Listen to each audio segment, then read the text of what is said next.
তোমরা কেমন আছো?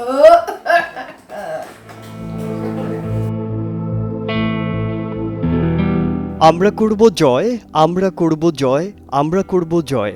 একদিন দূর থেকে কানে ভেসে আসছিল গানটি। কৌতূহল জাগলো। অনুমতি নিয়ে বাড়ির ভেতরে ঢুকলাম। আর 10টা গ্রামীণ বাড়ির মতো গাছ গাছালিতে ঠাসা। তবে ঘরের ধরন আলাদা। বাড়িতে দুটো ভবন, একটা উত্তর দক্ষিণে লম্বালম্বি, সম্পূর্ণ রঙিন। নাম গহীনপুর। 3টা কক্ষ।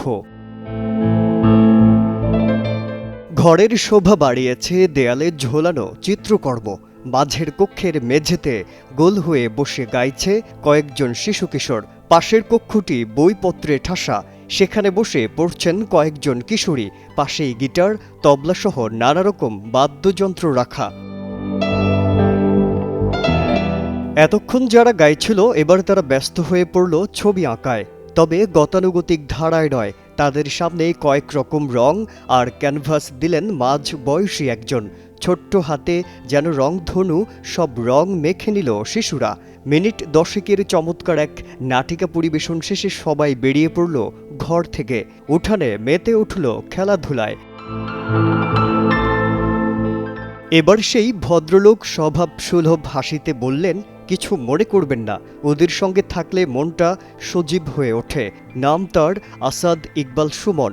কবি, আলোকচিত্রী, চিত্রকর, অনেক পরিচয় তার। তবে শিল্পী পরিচয়েই স্বাচ্ছন্দ্য বোধ করেন। শৈশবে ডান পিটে ছিলেন। নিয়মের ঘেরা টুপে বন্দি থাকতে চাননি যৌবনেও। ঢাকায় চারুকলা নিয়ে পড়াশোনা করেছেন। শহরেও নামডাকও ছড়িয়েছিল অল্প দিনেই। কিন্তু শেষ পর্যন্ত সব ছেড়ে গ্রামে ফিরেছেন মাটির টানে।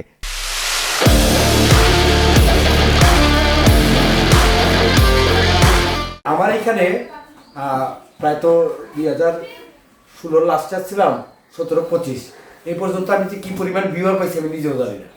তো আপনি যে গহীনপুরের ধারণাটা কিভাবে? গহীনপুরের ধারণাটা হচ্ছে যে ওই বাচ্চারা, এরা তো বাচ্চাই বলে এখন, তো আপনার তো জানলা দিয়ে উকি ঝুঁকি দিচ্ছিল।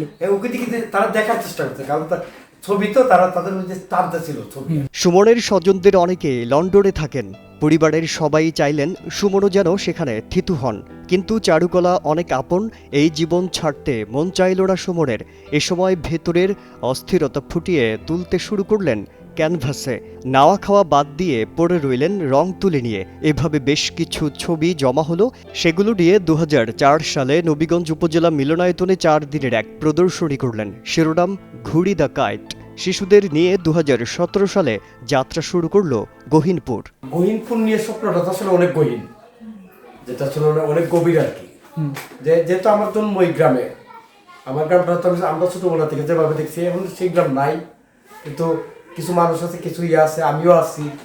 কারণ আমার গ্রামটা আসলে একটা আসলেই গ্রাম, মানুষের মধ্যে যে একটা ইয়ের ব্যাপার, ভবিষ্যৎ পরিকল্পনা, মানে এই জিনিসগুলো আমরা ধীরে ধীরে গুছাই যাতে আমি যে আমার এই জায়গাটা আমি রেজিস্ট্রি করে ইয়ে করে দেবো পাঠাগার বা গহীনপুরের নামে।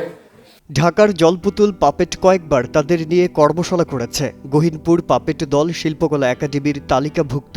হবিগঞ্জ তো বটেই, এখন সুনামগঞ্জ, শ্রীমঙ্গল সহ বিভিন্ন জায়গায় পাপেট শো পরিবেশন করে তারা।